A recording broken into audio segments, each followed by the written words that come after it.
Okay, day 16.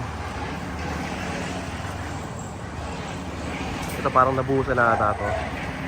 Yung beam dyan, yung semento na. So pinapatuyo na lang. Mamaya check natin sa taas.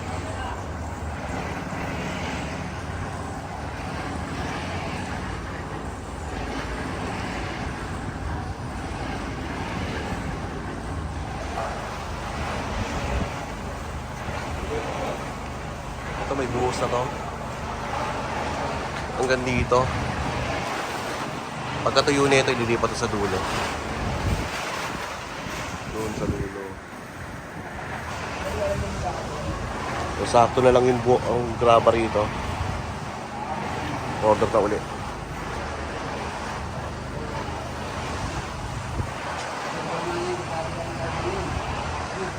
Naporma na lahat ng lahat ng beam.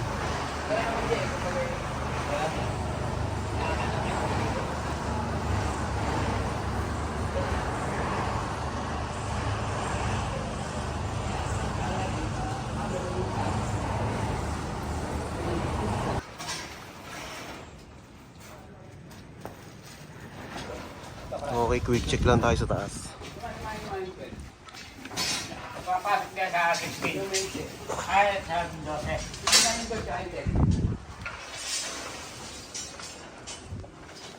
Check natin kung may buhos na nga talaga.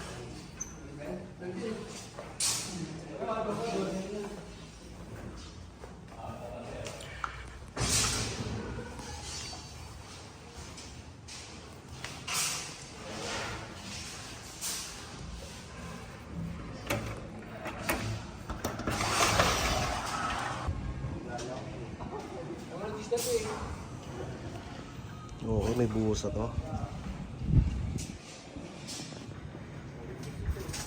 Kaya may 16 naman tayo. Ibig kasi pagalto yung ibig. Ano sa tayo pagalto yung ibig?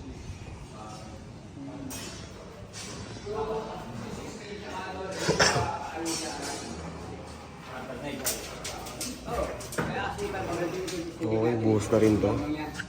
Pati yun, yung kabila. 12. Alternate lang yun. May buhos na rin yun.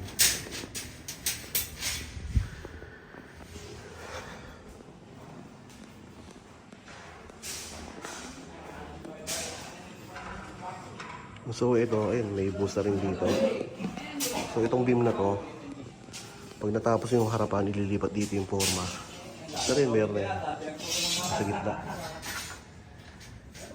Ang patibay muna.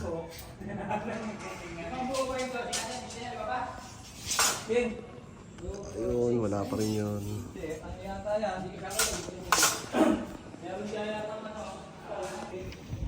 Mi!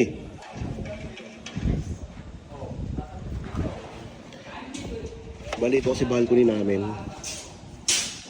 Tapos ito bali mo ang silim dito.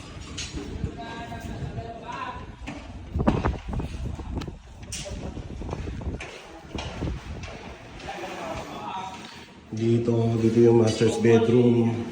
Tapos office ko. Tapos may CR pa rin sa may dulo. Tapos ito yung magiging kitchen. Then yung banda.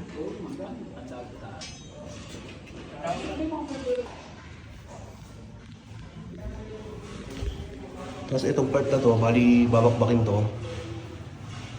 Kasi magiging parang hallway to ng second floor. Yung sa dulo yung CR. Tapos yung pinto ng master's bedroom. So ito magagamit pa naman tong bintana na to. Para yun sa office ililipat. Pati yung bintanang yun, magagamit pa rin yun.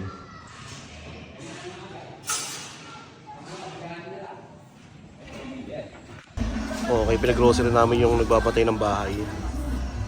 Sinabay na namin.